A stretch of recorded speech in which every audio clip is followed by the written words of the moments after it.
Hi, ഇന്ന് ഞാൻ കാണിക്കുന്നത് നല്ലൊരു പാലപ്പത്തിൻ്റെ റെസിപ്പിയാണ്. ഇത് നമുക്ക് തലേന്ന് രാത്രിയിൽ അരച്ച് വെക്കേണ്ട ആവശ്യമോ അതുപോലെ തന്നെ ഉഴുന്ന് പരിപ്പ് ചേർക്കേണ്ട ആവശ്യം ഒന്നും വരുന്നില്ല. നമുക്കിത് അരച്ച് ആ ഒരു ടൈമിൽ തന്നെ ഉണ്ടാക്കിയിട്ടെടുക്കാൻ വേണ്ടിയിട്ട് പറ്റിയ നല്ലൊരു പാലപ്പത്തിൻ്റെ റെസിപ്പിയാണ്. അപ്പോൾ നമുക്ക് വീഡിയോയിലേക്ക് പോവാം. അതിന് വേണ്ടിയിട്ട് ഞാൻ 2 കപ്പ് പച്ചരി വെള്ളത്തിലിട്ടിട്ട് നന്നാക്കിയിട്ട് കഴുകിയിട്ട് എടുത്തിട്ടുണ്ട്. അതൊരു പാത്രത്തിലേക്ക് ഇട്ട് കൊടുക്കുന്നുണ്ട്. ഇനിയിപ്പോൾ നമ്മൾക്ക് ഇതിലേക്ക് വേണ്ടത് 1 കപ്പ് തേങ്ങയാണ്. അപ്പോൾ ആ വൈറ്റ് കളറിലുള്ള തേങ്ങ വേണം നമുക്ക് എടുക്കാൻ വേണ്ടിയിട്ട്. എന്തെങ്കിലാണ് നമ്മുടെ ഒരു പാലപ്പം നല്ല കളറിലായിട്ട് കിട്ടുള്ളൂ. ഇനിയിപ്പോൾ ഞാൻ ഇതിലേക്ക് 1 ടീസ്പൂൺ ഇൻസ്റ്റൻറ്റ് ഈസ്റ്റാണ് ചേർത്ത് കൊടുക്കുന്നത്. എന്നിട്ട് നമുക്ക് കൈ വെച്ചിട്ട് നന്നായിട്ട് തന്നെ ഒന്ന് മിക്സാക്കി കൊടുക്കണം.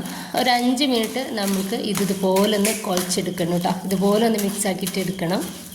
ഇനി നമ്മൾക്ക് ഇതിലേക്ക് 1 കപ്പ് ചോറ് കൂടി ചേർക്കുന്നുണ്ട്. അപ്പോൾ ചോറ് ഒന്നുകിൽ ഈ ഒരു ടൈമിൽ ചേർത്ത് കൊടുക്കുക, അതല്ലെങ്കിൽ നമ്മളിത് അരച്ചെടുക്കുന്ന സമയത്ത് ചേർത്ത് കൊടുത്താലും മതി. ഞാനിപ്പോൾ ചേർക്കുന്നില്ല, അരച്ചെടുക്കുന്ന ടൈമിലാണ് ചേർക്കുന്നത്. ഇപ്പോൾ ചേർത്താലും കുഴപ്പമില്ല. ഇനിയിപ്പോൾ കൈ വെച്ചിട്ട് നന്നായിട്ട് ഇതുപോലെ ഒന്ന് തിരുമ്പിയിട്ടെടുക്കുന്നുണ്ട്. ഇതിപ്പോൾ നമ്മൾ തലേന്ന് രാത്രിയിലാണ് ഇതുപോലെ ചെയ്തെടുക്കുന്നത് കേട്ടോ. ഇനിയിപ്പോൾ ഇതൊന്ന് മൂടി വെക്കുകയാണ്.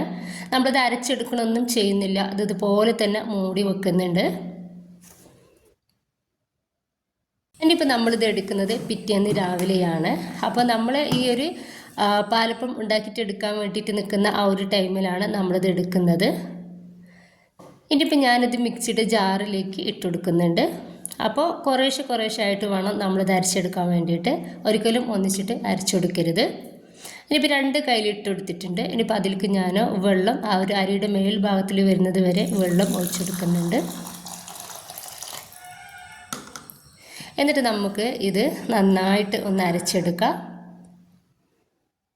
ഇപ്പം അത് നന്നായിട്ടൊന്ന് അരച്ചെടുത്തിട്ടുണ്ട്. ഈ ഒരു സമയത്ത് ഇതിലേക്ക് 1 കപ്പ് ചോറ് ചേർത്ത് കൊടുക്കുന്നുണ്ട്.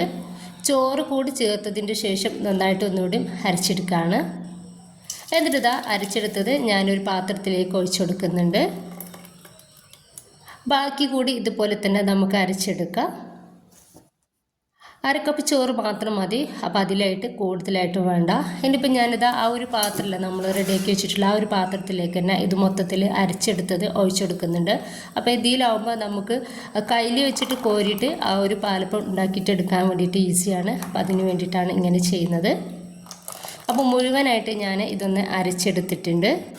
ഇനിയിപ്പോൾ ഞാനിത് 1 മണിക്കൂറോളം ഇതൊന്ന് റെസ്റ്റ് ചെയ്യാൻ വേണ്ടിയിട്ട് മാറ്റി വെക്കുന്നുണ്ട്. അപ്പോൾ ഇത് വേണം വന്നിട്ടുണ്ടെങ്കിൽ മാത്രം മതി, ഒരു കുഴപ്പമില്ല. നമുക്കത് ഇപ്പം തന്നെ ഉണ്ടാക്കിയിട്ട് എടുക്കാവുന്നതേ ഉള്ളൂ. എന്നാൽ പോലും നല്ല പെർഫെക്റ്റ് ആയിട്ട് നല്ല സോഫ്റ്റ് ആയിട്ട് നമ്മുടെ പാലപ്പം കിട്ടും. ഞാനിപ്പോൾ 1 മണിക്കൂർ വെച്ചിട്ടുണ്ട്. അപ്പോൾ അതിൻ്റെ ശേഷം ഞാനിതൊന്ന് തുറന്ന് നോക്കിയ സമയത്ത് നമ്മുടെ ഈ ഒരു പാലപ്പം നന്നായിട്ട് പൊങ്ങി വന്നിട്ടുണ്ട്. അപ്പോൾ ഇതിനും നമ്മൾ വെക്കുകയാണെന്നുണ്ടെങ്കിൽ കുറച്ചുകൂടി നമുക്ക് ഇത് പൊങ്ങിയിട്ട് കിട്ടും. അപ്പോൾ അതിൻ്റെ ഒന്നും ആവശ്യമില്ല. ഇനിയിപ്പോൾ ഈ ഒരു ലാസ്റ്റ് സമയത്ത് വേണം നമ്മൾ ഇതിലേക്ക് ആവശ്യത്തിലുള്ള ഉപ്പൊന്ന് ചേർത്തെടുക്കാൻ വേണ്ടിയിട്ട്. ഉപ്പ് കൂടി ചേർത്തെടുത്തതിന് ശേഷം നമുക്ക് ജസ്റ്റ് ഇതൊന്ന് മിക്സ് ആക്കിയിട്ടെടുക്കാം. നന്നായിട്ട് മിക്സ് ആക്കണ്ട, ജസ്റ്റ് മെല്ലെ ഒന്ന് മിക്സ് ആക്കി കൊടുത്താൽ മതി. ഇനിയിപ്പോൾ ഞാനൊരു പാൻ അടുപ്പത്ത് വെച്ചിട്ടുണ്ട്. നന്നായി ചൂടായ പാനിലേക്ക് ഞാനത് ഒരു കയ്യിൽ മാവ് ഒഴിച്ചു കൊടുക്കുന്നുണ്ട്. എന്നിട്ട് കയ്യിൽ വെച്ചിട്ട് ഒന്ന് ചുറ്റിച്ച് കൊടുക്കണ്ട. നമുക്ക് ഒരു പാനിൻ്റെ ആ കൈ വെച്ചിട്ട് തന്നെ ഒന്ന് ജസ്റ്റ് ഒന്ന് ചുറ്റിച്ച് കൊടുത്താൽ മതി. കൂടുതലായിട്ട് വേണ്ട. ഒരു മീഡിയം സൈസിലുള്ള പാലപ്പാണ് നമ്മൾ ഉണ്ടാക്കിയിട്ടെടുക്കുന്നത്. അപ്പോൾ നന്നായിട്ട് ബബിൾസ് വരുന്നുണ്ട്. നന്നായിട്ട് ബബിൾസ് വന്നതിൻ്റെ ശേഷം നമുക്ക് തീ ഒന്ന് കുറച്ച് കൊടുക്കാം. എന്നിട്ട് ഒന്ന് മൂടി വെക്കാം. നമുക്ക് വേഗത്തിൽ ഈ ഒരു പാലപ്പം ഉണ്ടാക്കിയിട്ടെടുക്കാൻ വേണ്ടിയിട്ട് പറ്റും. അപ്പോൾ ഈ ഒരു പാലപ്പം റെഡി ആയിട്ടുണ്ട്. ഭയങ്കര സോഫ്റ്റ് ആയിട്ടും ഒരുപാട് ബബിൾസ് ആയിട്ടും നല്ലൊരു സ്മെല്ലും നല്ല ടേസ്റ്റും ആയിട്ടാണ് നമുക്കൊരു പാലപ്പം കിട്ടിയിട്ടുള്ളത്. അപ്പോൾ ഇനി ബാക്കി കൂടി ഞാനിതുപോലെ ഒന്ന് ചെയ്തെടുക്കുന്നുണ്ട്. അപ്പോൾ മുഴുവൻ പാലപ്പവും ഞാനിതുപോലെ ഒന്ന് റെഡിയാക്കിയിട്ട് എടുത്തിട്ടുണ്ട്. ഈ ഒരു പാലപ്പം നമുക്ക് ആ ഒരു തേങ്ങാപ്പാലിൻ്റെ ഒരു സ്മെല്ലും അതുപോലെ തന്നെ ആ ഒരു ഈസ്റ്റിൻ്റെ ചെറുതായിട്ടുള്ള ഒരു സ്മെല്ലൊക്കെ ഉള്ള നല്ല ടേസ്റ്റി ആയിട്ടുള്ള നല്ല സോഫ്റ്റ് ആയിട്ടുള്ള പാലപ്പാണ്. അപ്പോൾ നിങ്ങൾ ഇതുപോലെ ഉണ്ടാക്കി നോക്കുക. നിങ്ങളുടെ അഭിപ്രായങ്ങൾ കമൻ്റായിട്ട് അറിയിക്കുക. ഇഷ്ടമായിട്ട് നിങ്ങളുടെ എല്ലാ സപ്പോർട്ടും ഉണ്ടാവും ഇൻഷാ അല്ലാഹ്. ഓക്കെ.